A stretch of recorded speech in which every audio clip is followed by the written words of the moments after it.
English translation. 244th contact.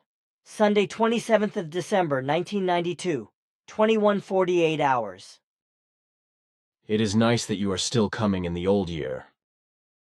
It really took a long time, as you said. But still be welcome, my friend. I really missed you.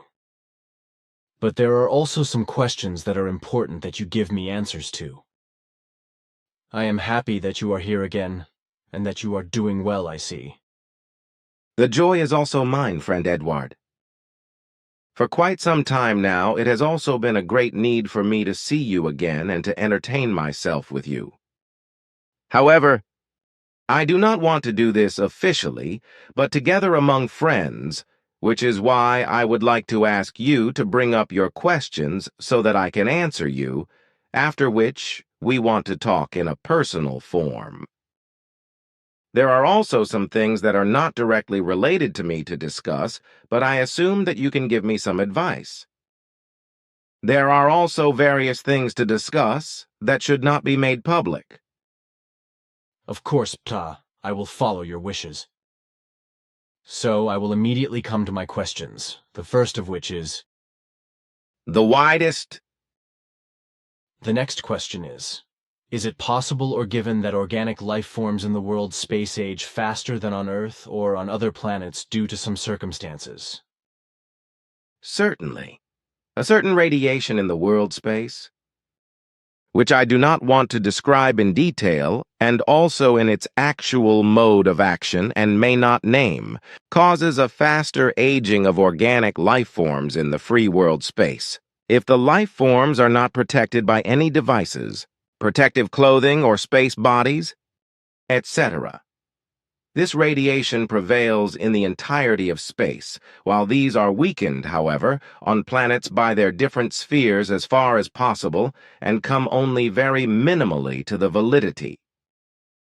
Very many human beings on the Earth are of the mistaken opinion that any things that prevail on Earth could only be changed if many humans together would change these things together. They do not understand, however, that the world and things can only be changed if each individual does something about it, which is why each individual human being must take the initiative and act in a personal manner.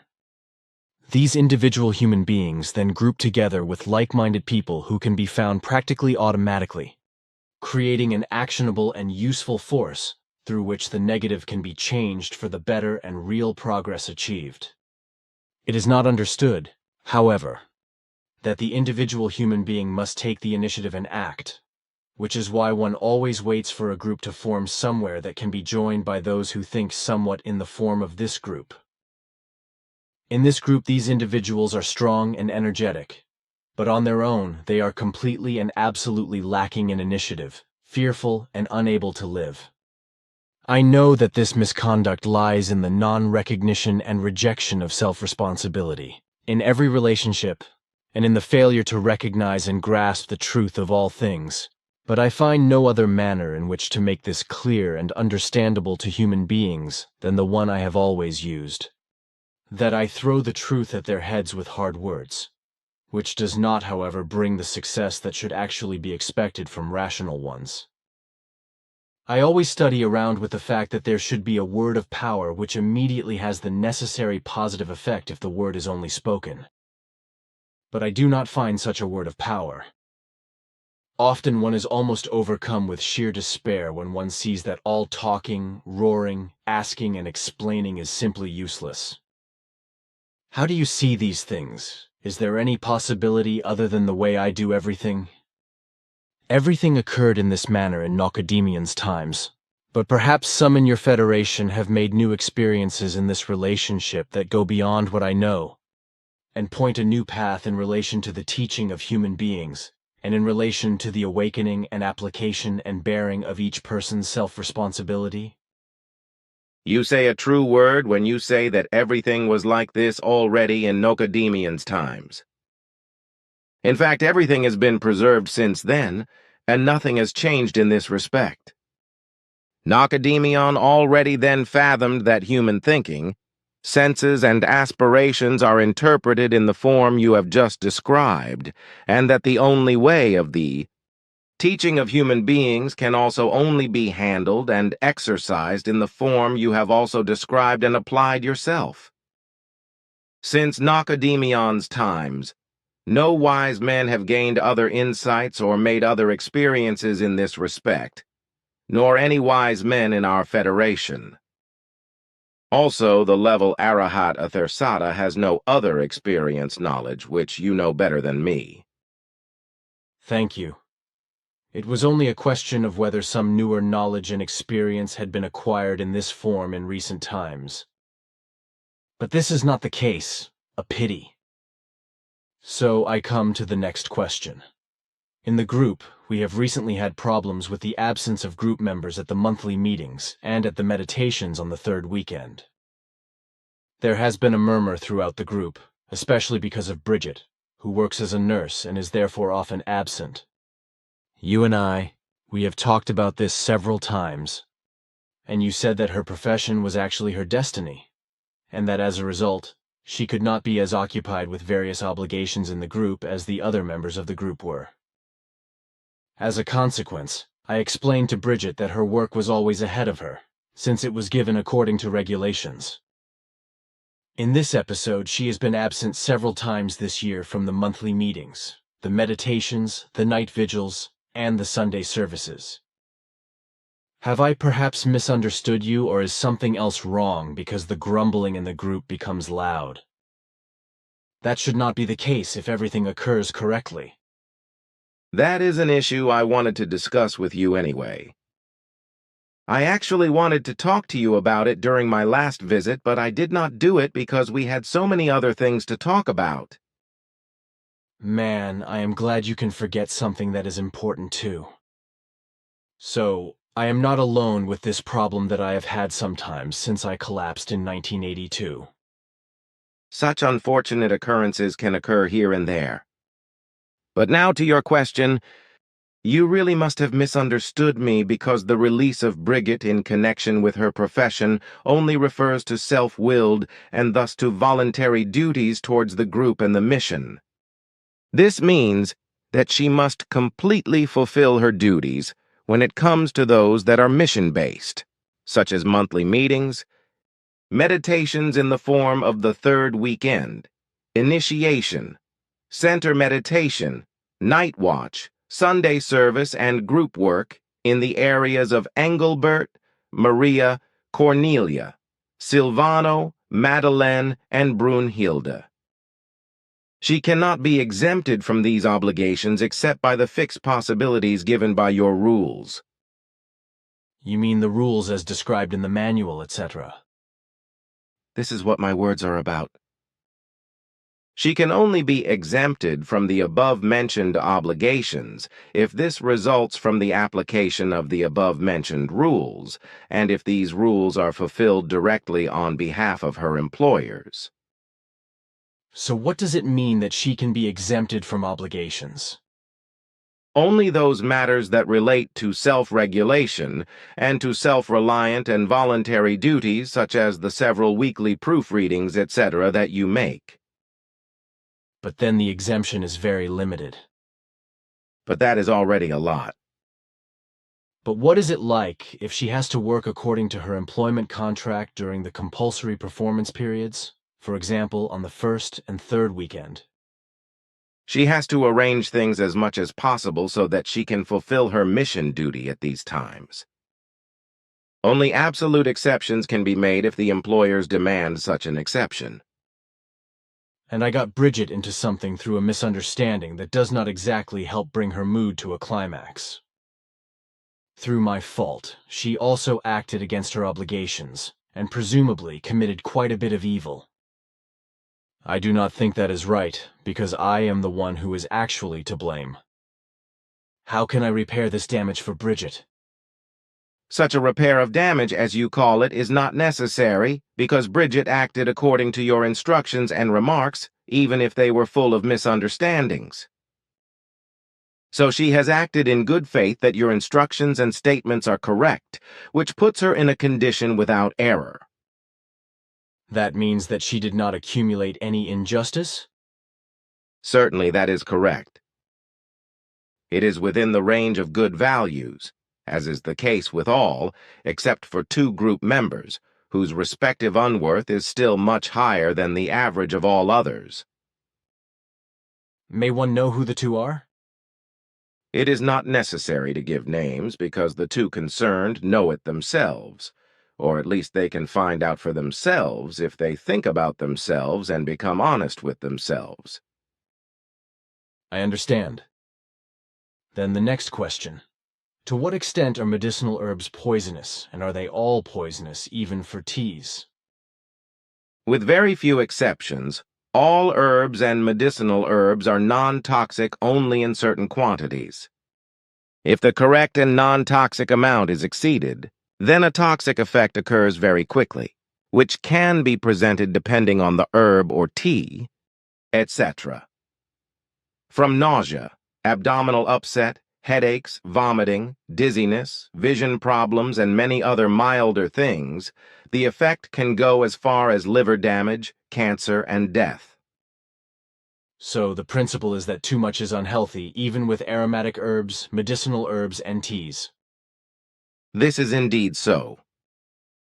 Do you know the names Virgil Armstrong, alias UFO Pope, as well as Douglas Pugh and James J. Hurtak? The names are known to me.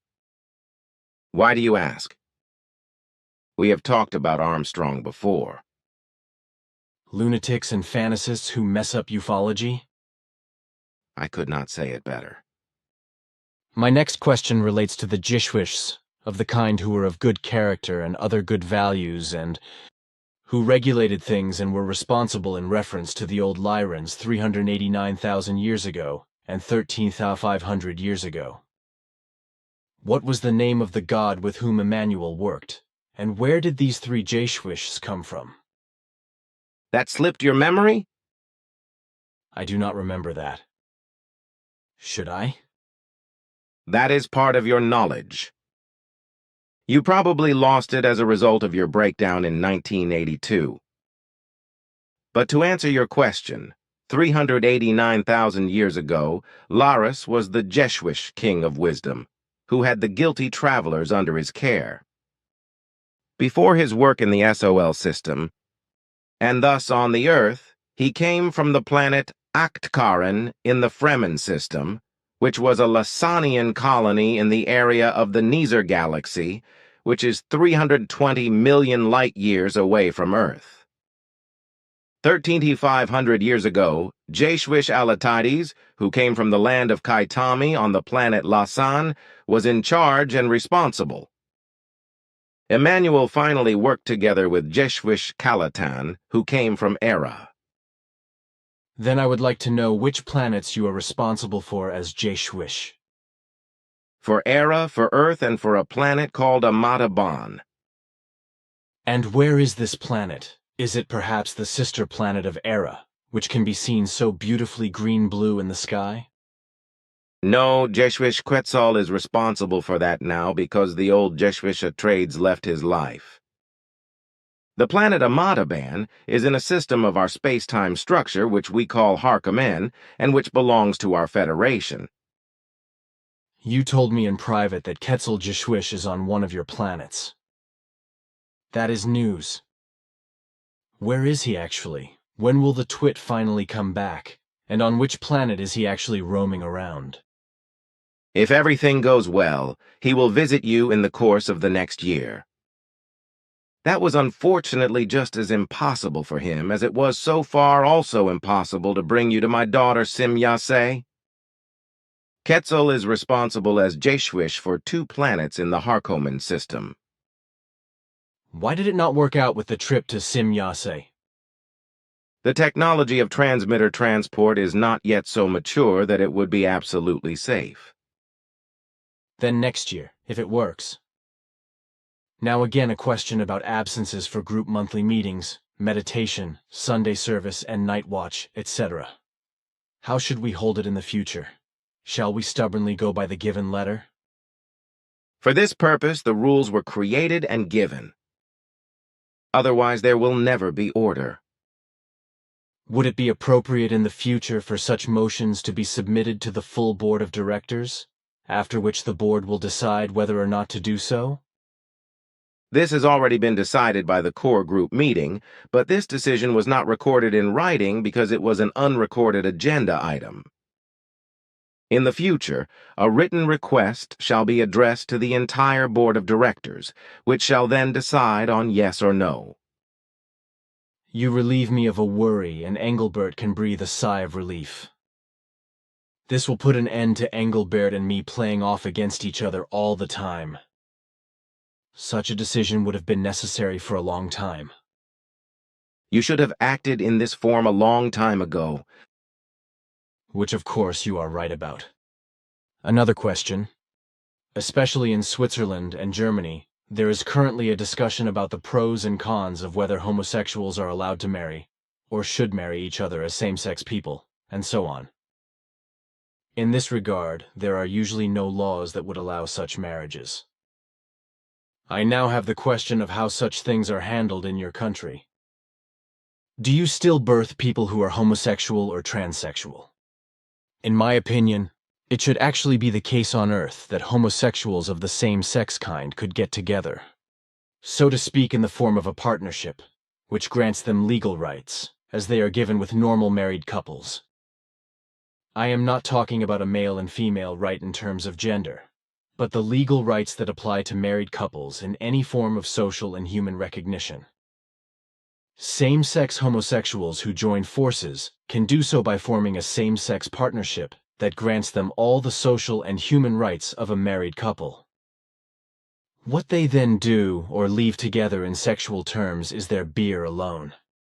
In my opinion, it should therefore be legally possible for homosexuals of the same sex to be able to join together as partners in a same-sex partnership, with all the social and human rights of a normal married couple, but without such a couple being able to officially call themselves a married couple.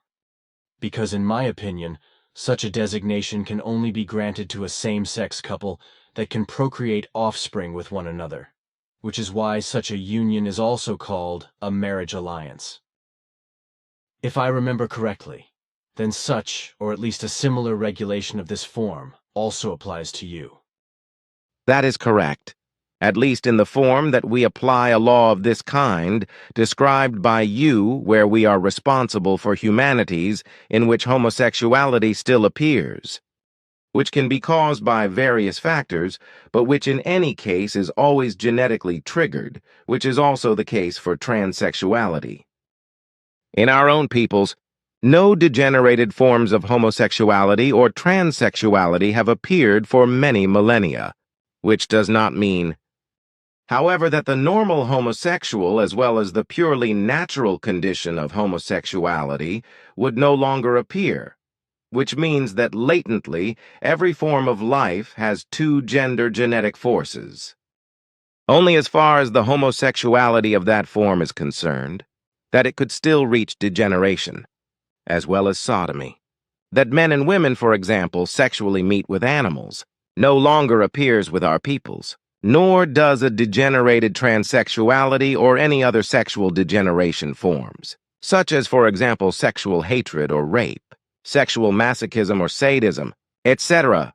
All of these evils belong with all our peoples likewise to the past, like also criminality, greed for power, and other degenerations, which are still on the agenda with the terrestrial human being. By the mere observance of the doctrine of creational laws and recommendations, all evils of emotional, desirable, thought-conditioned, as well as fear-conditioned degenerations, have been extinguished with our peoples, while other things have been eliminated or are eliminated by genetic influences and genetic manipulations. For example, sodomistically degenerated homosexuality, transsexuality, the rape instinct, as well as sexual degenerations of any other kind, like sadism and masochism, etc. In every pregnancy of a woman, the fruit of her body is subjected to a thorough examination, which is carried out using the most modern technical analysis equipment, outside of the woman's body and without the need to penetrate her body with instruments, etc. If serious genetic fallibilities are detected in the fruit of the woman's body, Genetic influences or genetic manipulations are carried out by means of radiations that are accurate to a billionth of a millimeter, thus correcting the genetic defects or damage.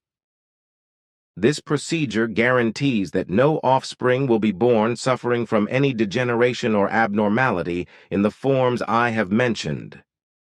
But thus no offspring in the womb are matured and born, which show any physical or otherwise health damage, because we act according to the creational law that every life at its birth has a right to come into being with an absolutely immaculate body and undamaged consciousness, as well as without any evil of any kind, which is why the detailed examination already takes place in the woman's 7th week of pregnancy, according to which, if necessary, appropriate actions are taken, which may also involve the elimination of the fruit in the womb, if this becomes necessary. For example, if the absolute health of the body and consciousness of the offspring is not guaranteed, or if the life or health of the mother should be endangered by the bearing of the fruit or by its birth. That was detailed. Thank you. Do you know just how many wars are being fought on Earth at the moment?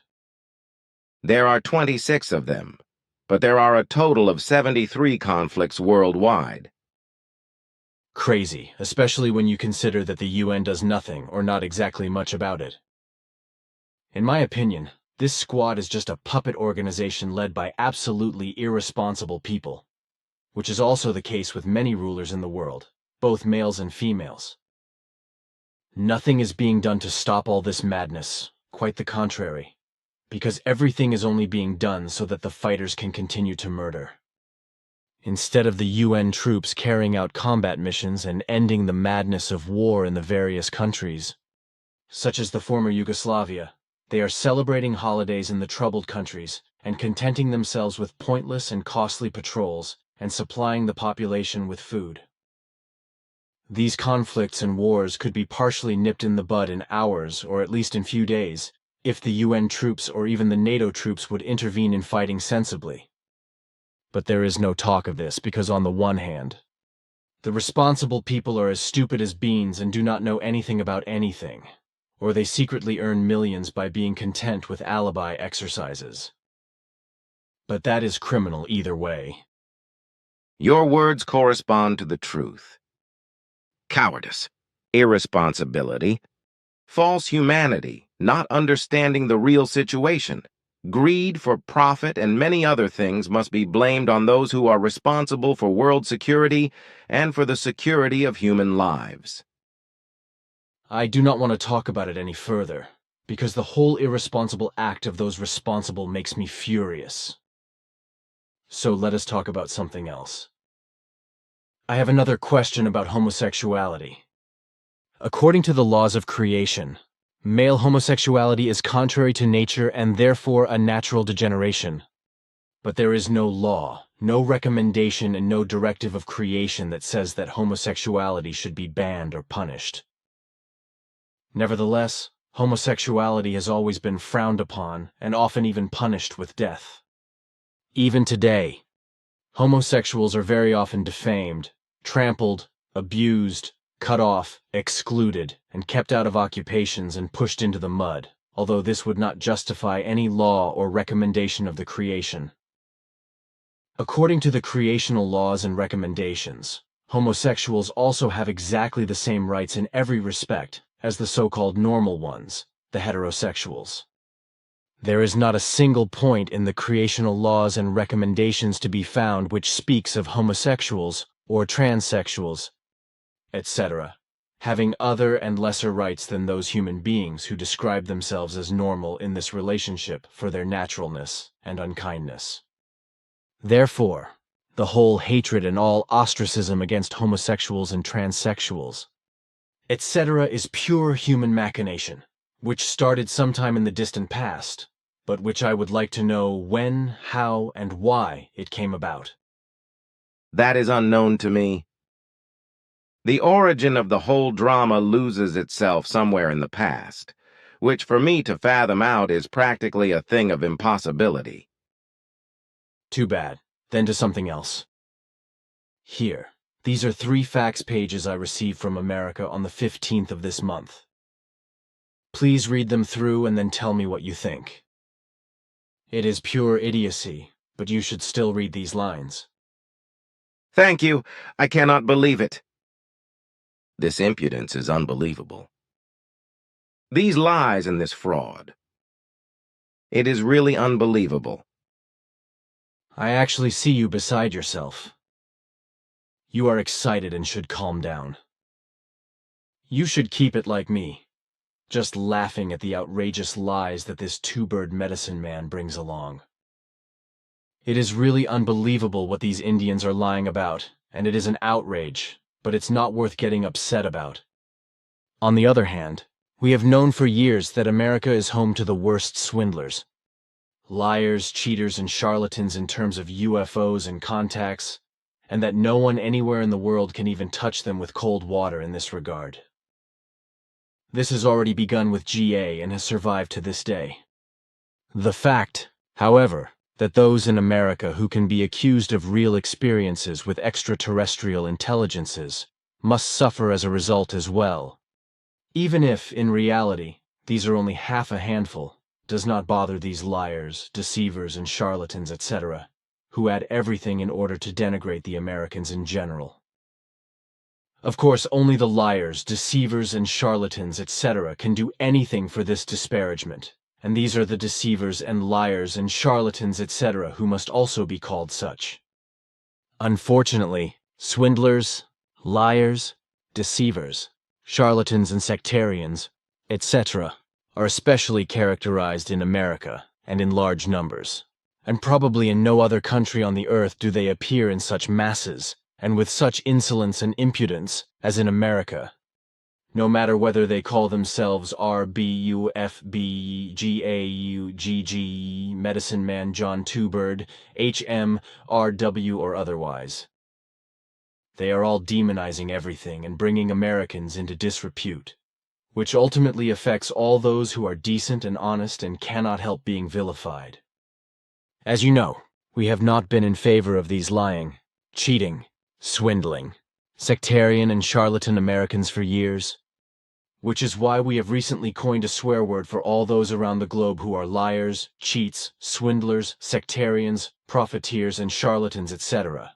We now call them Americans. We only call them Americans. I can show some understanding for this, but you should be careful not to discredit or insult the blameless Americans. We do not have that in mind, because we only want to describe the evil rabble in this form. I know that such a swear word could bring a whole people into disrepute. But that is not the point of what we do, which is why we talk about honest Americans as honest Americans, or call them by their first names. But perhaps you are right that we should be more careful. It is much easier if we simply continue to use these common names for liars and cheats, charlatans, swindlers, sectarians, and profit sharks. It would not be right for me if the honest Americans also had to suffer under the insult Americans and were discredited. That would be wise, even if I have to admit honestly that the insulting word has a certain justification in relation to the mistakes. I assume that something similar will appear in our Federation, namely among a peoples who bear the name Demonair. These Demoners are still very underdeveloped and are cared for in an impulse-based manner by the powers of our Federation. The human beings of this people have gotten very badly out of the good human nature to a great extent. Murder, lies, and fraud, etc., are part of their agenda, but also every form of inhumanity and crime. As a result of these things with the Demoners, it has become common practice in the languages of certain of our Federation peoples that only the word demoner is used, or demon, when there is talk of degenerated forms of life or degeneration. Interesting, then also such things repeat themselves somewhere again and again in the universe. But what do you say to the enormous lie of this medicine man John Two-Bird? The light attracts the moths, says an ancient proverb. But you can also say that truth attracts all riffraff. For a long time, in certain circles, the truth has penetrated more and more that you are actually in contact with us and that you are truly the only person on the earth at present who is connected with intelligences of extraterrestrial origin in both physical and telepathic form. For this reason, on the one hand, attempts are made to disrupt or ridicule our contacts and connections by all possible means full of intrigues, while on the other hand, lunatics, the sick, those who are addicted to renown, and many others try to posture themselves in public in order to be regarded as something they imagine.